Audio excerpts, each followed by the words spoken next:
All right, guys. So we're gonna start the new episode on the P Alpha Music Podcast. This is your host, Paulo J. Ruiz. Should you like, share the content that we just provide in this platform. Also, make sure that you go to the anchor.fm slash pjalphamusic.com, not dot .com, no, anchor.fm slash pjalphamusic podcast. You can hear all the episodes. If you want to rewind them, make sure, of course, that you really share our content. That way, the message can be just spread. Again, this will be episode number 49. Do you need a professional recording studio? This is very important and very interesting since I already have two albums on the market. And crazy enough, I managed to at least have some of my content outside the web without having a studio per se. So I managed to just get things done without a huge amount of equipment, and nonetheless, very simple. Okay, so I'm going to discuss some of the tips and some of the things that I did to just manage this thing running, and hopefully you guys can have some ideas and maybe some of the fears that you probably have if you don't know where to start. Hopefully, in this episode, I'm going to manage to answer them. Okay. So also, if you have any question, you can just send it to pjalphapodcast at gmail.com or pjalphamusic at gmail.com. Any questions or comments that you may have, I'm probably gonna answer it or either help you out as well. Episode 49. Do you need a professional recording studio? Okay. You can follow me. You can follow my article. The description is in the comment section, or I mean, there are articles in the description sections. You can follow up. You can click them and just read with me. All right. Do you need a professional recording studio? That is a complicated question to a simple answer. Certainly, having a studio from a private owner or corporation made things easier in the long run. And it just today's news. We understand that. I recorded my music from a small space in my house, my friend's piano with no professional skill, and guess what? Like I said, I released two albums with just a computer, two cheap microphones, and an interface. That's simple. In today's world, you do not need a professional studio to make or record your own music. You can do it from your home if you have the correct equipment, though. I'm going to give a couple tips on how to get your music recorded with some simple accessories. And remember, these can also help. And you have a podcast, well, like myself, you can apply these things as well. Okay. So first, of course, you need an updated computer. Yes, a computer that is up to date will help you to run your recording easily. You do not want to lose your file when your computer freezes and then crash. It doesn't matter if a Mac or Windows. Make sure it's a nice CPU to run effectively. You can use whether Mac or Windows. I have both, and I never have problem with both. It's just preference. It's a taste or preference that you guys have to choose whether you are a Mac guy or a Windows guy. I'm pretty familiar with the Windows. I'm becoming more second nature with the Macs. I know for terms of music and stuff like that, people does prefer Mac, but personally, I haven't seen any problem with the Windows computer. So for me, it's not a problem. Second, we are going with the microphones. Now, you have to keep it cheap and simple. You do not to have to buy. You do not have to buy a $100 microphone to record music. You don't need that. Make sure it's compatible with phantom power, and make sure you have a stand. Of course, the brand I use are Newer, BM800, and Sangyu. These are great microphones and super under the budget, so you don't have to worry with none of that. The next one that you need on your list is an interface, of course. This is the most important things to complete your recording pieces. The interface. I'll explain why. Listen, you can record a song with no interface, but to be able to sound like a professional recording studio, you need an interface. In my case, I recommend the Focusrite Scarlett 2i2. It's easy to use and comfortable for acoustic recordings and even podcasts, which is what I use for both. Okay, this is the most important part of your recordings. And what you want to make sure the recording is as pure as possible.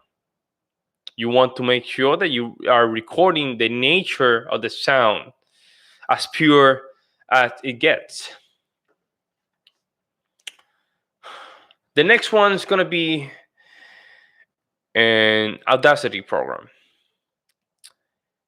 After you have everything recorded, you need to have a software to record the audio. I recommend Audacity. It's free, compatible with both Mac and Windows, and even Linux, and it's very easy to use. There are hundreds of videos and tutorials on how to use the software on YouTube. Hundreds or even thousands. See? So there you go. If you get all these features, you will have able to sound like a professional studio. So listen, I've been trying to record like a professional studio for years. Since I remember just recording like Zelda remix and recordings or arrangement for piano, and I started recording with my iPad. I had an iPad that is like 6 or 7 years ago, and I remember that I downloaded an app that used to record like HD sounds, or I don't know, whatever that means. And I managed to have good recordings qualities. And I noticed that a lot of the magic happens in the editing.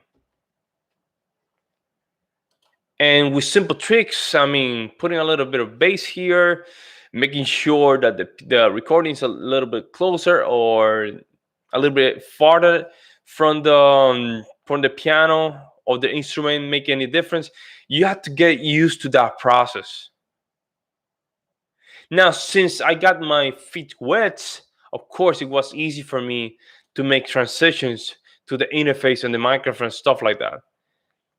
I remember when I made my first recording, and you can say, listen, if you go to my first recordings on my Czerny 80s and the Kramer's 80s for pianos, a lot of those recordings sounds good. It was all in it was everything taken with my iPad.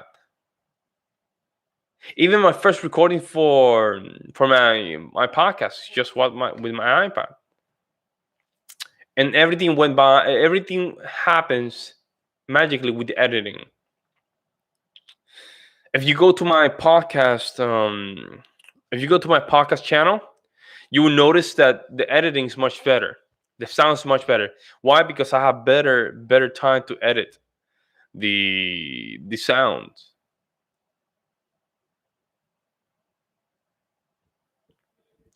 If you get used to this to the editing process, it's going to make things much faster. Now, if you want to, of course, go to the next level, that is okay. You want to get to the next level. Of course, you need to put a little bit of more investment, and that is with the microphones, with the stand, having a computer that can work very well with you, something that can really match the quality that you want to do. Let me just fix this right quick. Make sure that there we go.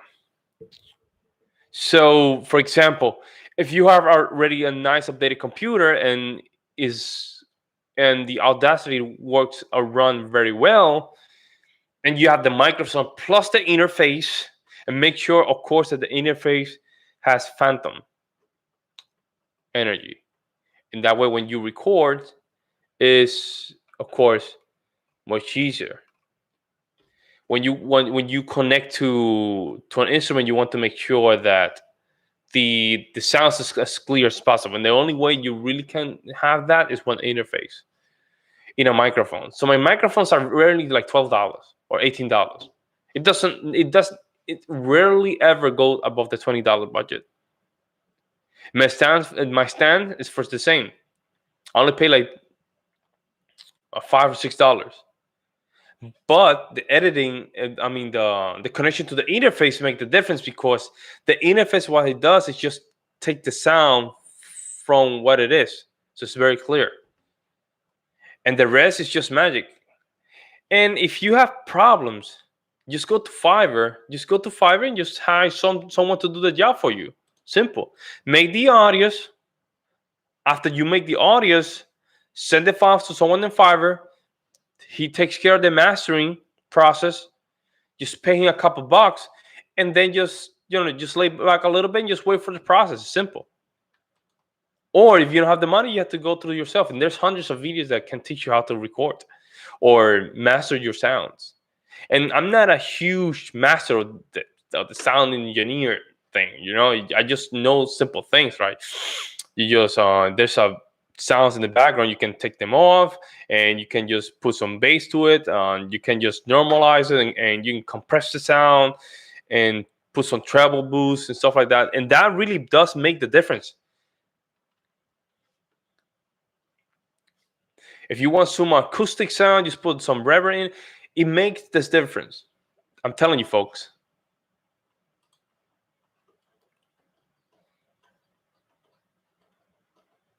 And if you guys already read my article about the music distribution, how you can just distribute music to some of the platforms, and also you can just take a look at my ebook, get it out there. That I'm going just to release to the social media in next week. You can distribute your music with a good sound from your comfort of your home. Of course, in my case, you have an electronic piano. It makes it easier because the sensors are off. So there's no dynamics. Every time that I play, everything sounds loud. So there's no dynamics. So I have to go to an acoustic piano to record. But at least the piano does the job in terms of the technique and the practice process. But to make sure that I get a nice recording, I have to go to an acoustic piano and make the recordings.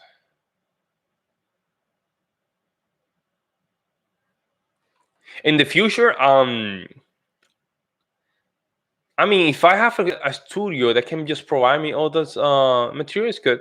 But if I can just do it from my comfort, my home all the time in my little house, if I have a big piano, and that big piano has space and a nice sound, I would just record by myself. I don't have to go to a studio.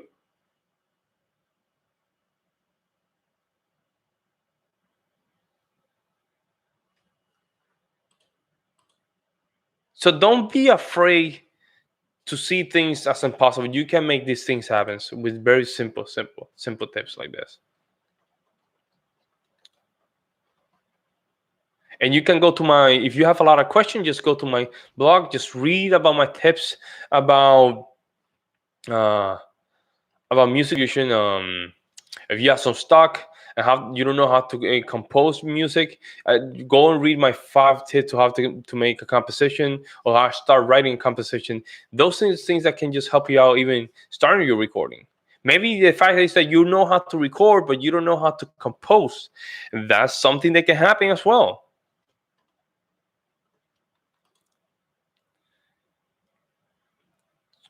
Since we already in a very nice self-reliance century, right? We have these tools, not for today, for the upcoming years.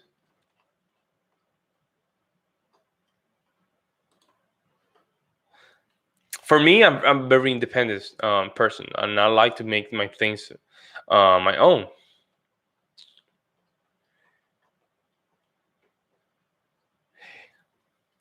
There's a lot of information out. Don't worry about the distribution. You have already the recordings and you're ready to go. Don't worry about that. Okay, worry about just making sure that your music is already recorded with a nice equipment, and that way you can move forward. The, the answer is no. You don't need a professional studio to start recording. You can do it again from your living room if you want to. Even a podcast, you don't need a professional podcast. Just start with something simple. Things like this we just make it even for a podcast, guys. There's a lot of people that want to do podcasts and stuff like that. Just have a computer, a headphone that have a microphone, and an Audacity. Or even though you don't have Audacity, just take a phone and upload the audio and worry about the Audacity stuff later. One thing at a time, folks.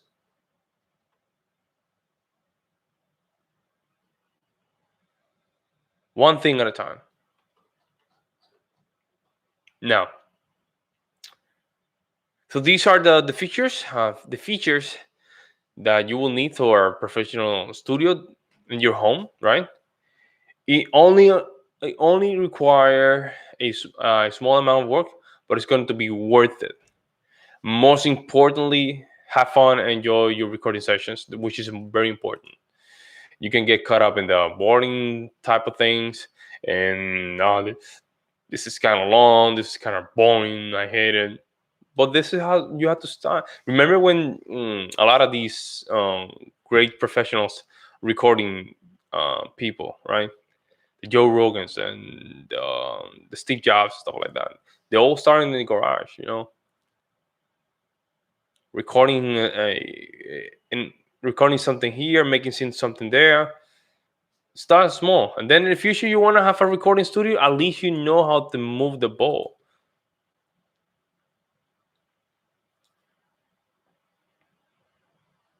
It's very important that at least you have the ball rolling. And if money is the issue, forget about the microphone. You already have the computer. Start recording for your phone. At least it's not the best, but at least if you have the computer and you have your phone, which you can use it for microphone, and you can download Audacity, at least you can do that. Go for it. It can make a difference.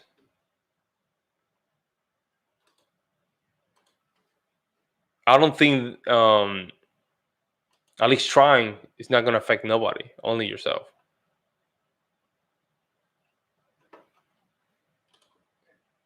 I I keep it very simple. Microphone, this thing right here, just to make sure that I don't, spit in my phone. Better sound, the interface, computer. It does make the difference. I already have 2 albums released. Another one, that I start working already in my piano to get the repertoire ready. And that's it. Just be humble, trusting the process.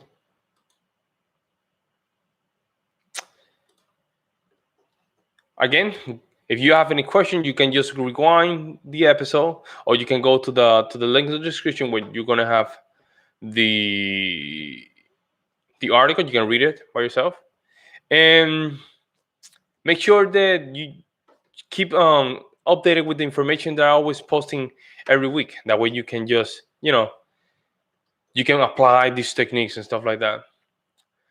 So this is the end of the P Alpha Music podcast. This was episode number 49. Do you need a professional recording studio? You don't need that. Okay. Make sure that you like and share our content. We're gonna really appreciate it. I'll appreciate it always.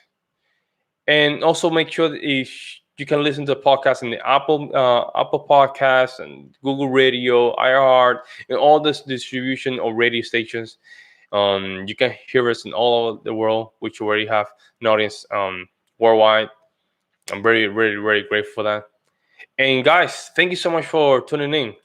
Have a good night. Bye. Good job, baby. Thank you, baby.